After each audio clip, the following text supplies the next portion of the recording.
Bismillahirrahmanirrahim. Assalamualaikum warahmatullahi wabarakatuh. Jumpa lagi dengan saya di Abil Maywa Channel. Jadi teman-teman, channel ini adalah merupakan channel pendidikan tempat kita berbagi tentang aplikasi pendidikan, Microsoft Office, serta tips dan triks komputer. Jadi di video kali ini teman-teman ya, kembali lagi admin akan berbagi sebuah video informasi yang menurut saya cukup penting untuk teman-teman guru honorer, yaitu 5 menit kuasai soal pedagogik. Jadi luar biasa judulnya ya, 5 menit kuasai soal pedagogik khusus karakter siswa, tipe soal yang potensi naik di ujian tes kompetensi guru P3K. Nah, jadi di sini admin akan memberikan sedikit materi soal tentang karakter siswa teman-teman ya. Jadi tipe karakter siswa ini akan admin bahas di soal materi pedagogik, dan teman-teman tentunya hanya butuh waktu 5 menit untuk menguasai materi ini. Oke, tanpa basa-basi lagi kita mulai saja teman-teman ya. Check it out. Jadi soal nomor 1 adalah perkembangan kognitif peserta didik sekolah dasar berada pada taraf operasional konkret, sehingga mereka merasa kurang memahami materi pelajaran yang disampaikan gurunya secara verbal saja.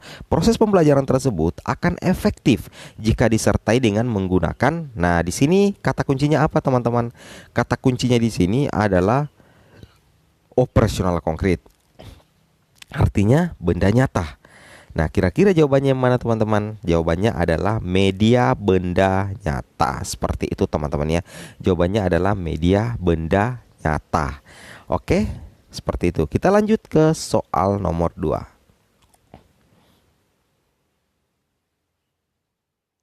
Nah, soal nomor 2 adalah perkembangan moral peserta didik anak menurut Kohlberg terdiri dari beberapa tahap teman-teman ya.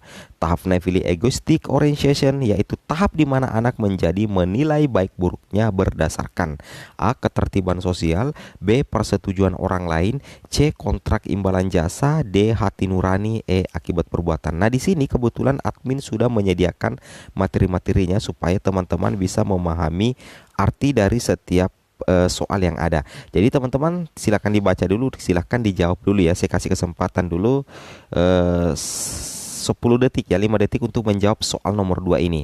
Yang soalnya perkembangan peserta didik anak menurut Kohlberg terdiri dari beberapa tahap ya.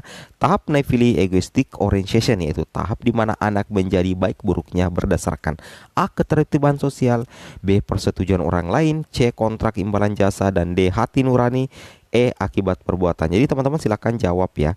Oke. Oke, sekarang teman-teman saya sudah anggap jawab menjawab pertanyaannya ini.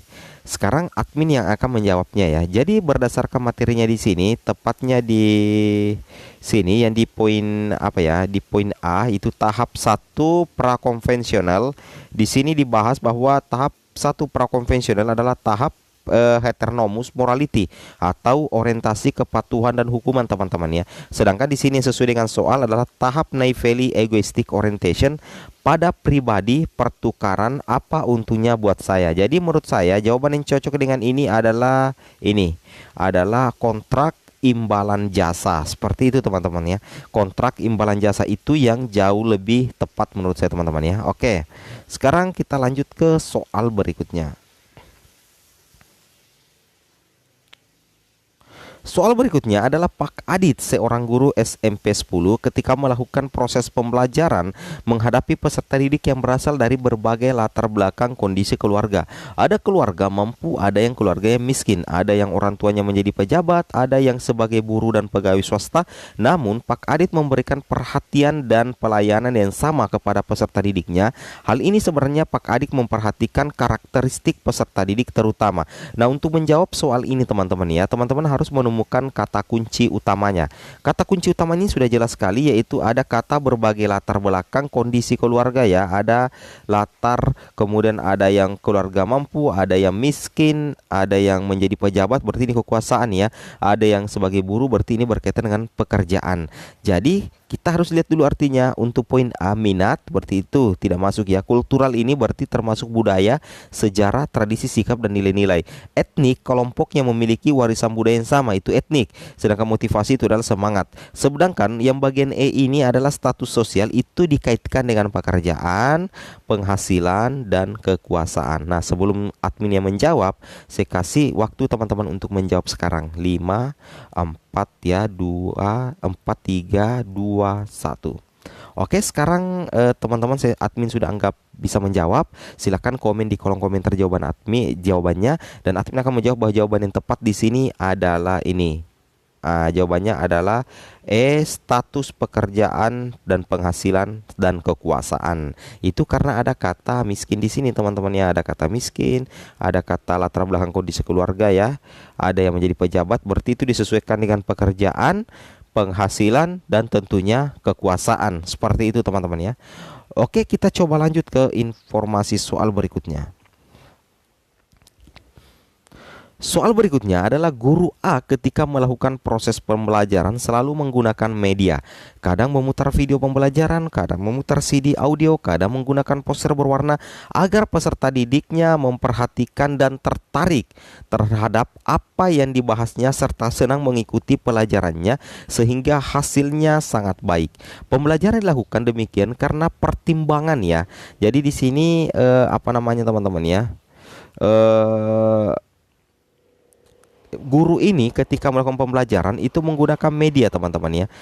Ya, media yang digunakan itu kadang memutar video pembelajaran, kemudian kadang memutar video CD, audio, kadang menggunakan poster berwarna. Ya, seperti itu ya. Luar biasa. Tujuannya adalah agar peserta didiknya memperhatikan dan tertarik terhadap apa yang dibahasnya serta senang mengikuti pelajarannya sesuai hasil yang sangat baik. Pembelajaran dilakukan demikian karena pertimbangan apa?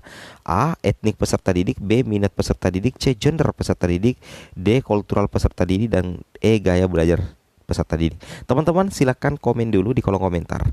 Ya, silakan jawab ya. Oke, 5 4 3 2 1. Nah, di sini kita artikan satu-satu supaya gampang dipahami. Kalau opsi pilihan A, etnik peserta didik, itu artinya kelompok yang memiliki warisan budaya yang sama. Kemudian minat peserta didik itu sesuai dengan semangatnya, motivasinya, dan minat belajarnya. Kemudian gender itu berdasarkan jenis kelamin. Kultural peserta didik berarti budaya, sejarah, tradisi, sikap, dan nilai. Sedangkan gaya belajar adalah visual, auditory, dan kinestetik ya. Gaya belajar visual ya, gaya belajar yang mendengarkan, ada gaya belajar yang melihat gambar dan bergerak. Nah, di sini kita lihat kata kuncinya, yaitu guru itu menggunakan media ya. Media untuk belajar itu kadang ada yang memutar video pembelajaran, kadang memutar CD audio, kadang menggunakan poster berwarna agar peserta didiknya memperhatikan dan tertarik ya, tertarik terhadap apa yang dibahasnya serta sedang mengikuti pelajarannya sehingga hasilnya sangat baik. Nah, di sini ada dua kemungkinan opsi jawaban, teman-teman ya. Yang kuat, opsi jawaban yang kuat itu adalah minat peserta didik dan gaya belajar peserta didik. Nah, mungkin teman-teman juga berpikir seperti itu. Salah satunya jawabannya yang kuat di sini. Apakah B, minat peserta didik, dan E, gaya peserta didik ya. Nah, kalau admin sendiri di sini itu cenderung memilih B, minat peserta didik, karena guru ini menggunakan media pembelajaran itu kadang memutar video pembelajaran, kadang memutar CD audio, kadang menggunakan poster berwarna. Itu untuk membangkitkan semangat dan minat belajar siswa. Berarti tidak mengidentifikasi gaya belajarnya si siswa itu sendiri. Nah, seperti itu. Itu cara mudahnya untuk menjawab. Kata kuncinya itu tadi, teman-teman ya. Video pembelajaran, memutar CD audio, kadang menggunakan poster berwarna. Seperti itu. Oke ya, jadi kalau berbeda silahkan komen juga di kolom komentar. Oke, kita lanjut teman-teman ya. Oke, soal berikutnya adalah pada suatu proses pembelajaran yang kebetulan hari itu bertepatan dengan peringatan Hari Sumpah Pemuda, guru sebelumnya telah menghimbau kepada peserta didik untuk mengenakan busana daerah masing-masing. Nah, kata kuncinya di sini saya sudah tandai memang. Kata kuncinya adalah di sini, teman-teman ya. Kata kuncinya di sini, teman-teman ya, saya sudah tandai mengenakan apa namanya ya, istilahnya mengenakan busana ya, busana daerah masing-masing. Nah, di situ ada mengenakan busana daerah masing-masing, dan di sini juga ada Hari Sumpah Pemuda. Kemudian mengenakan busana daerah masing-masing, berarti setiap daerah menggunakan pakaian adatnya masing-masing ya. Tindakan guru tersebut memperhatikan karakteristik peserta didik, terutama aspek apa, teman-teman ya? Apakah status sosial, moral, motivasi, etnik, dan minat. Nah, di sini teman-teman bisa langsung menentukan jawabannya ya. Silahkan komen dulu di kolom komentar ya. 5 4 3 2 1 ya. Jadi yang pertama itu ya, jadi mengenakan busana daerah masing-masing itu teman-teman jawabannya apa? Oke, kalau menurut admin itu jawabannya adalah etnik. Berarti etnik itu berkaitan dengan budaya, teman-teman ya. Seperti itu. Oke, kita lanjut ke video berikutnya.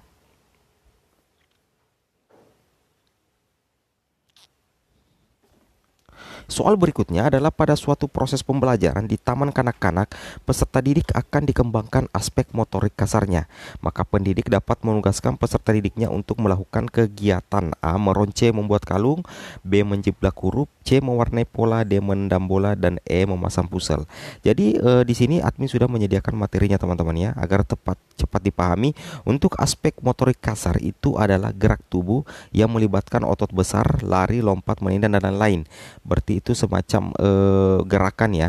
Kemudian aspek motorik halus itu gerak yang meliputi otot kecil dengan kondisi mata tangan, menulis, menggambar, memotong, menyusun puzzle. Sedangkan dipertanyakan di sini adalah aspek motorik kasarnya. Jadi sudah jelas jawabannya apa teman-teman ya. Silahkan komen di kolom komentar. 5, 4, 3, 2, 1. Jawabannya adalah di sini menendang bola. Karena ini menggunakan gerak tubuh teman-teman ya, seperti itu. Jadi jawabannya jelas teman-teman ya, menendang bola D. Ini sudah sangat jelas karena admin sudah sertakan materinya juga di situ ya, seperti itu. Oke, kita langsung lanjut lagi. Ya, ternyata masih habis soalnya teman-teman ya. Nah, kita masih ingin tapi ternyata soalnya sudah habis. Nah, oke, sampai di sini saja dulu teman-teman ya. Besok kita lanjutkan lagi. Semoga video ini bermanfaat dan teman-teman silahkan save soal ini, pelajari sehingga teman-teman bisa menambah wawasan pengetahuan. Oke. Akhir kata, admin ucapkan banyak terima kasih. Assalamualaikum warahmatullahi wabarakatuh.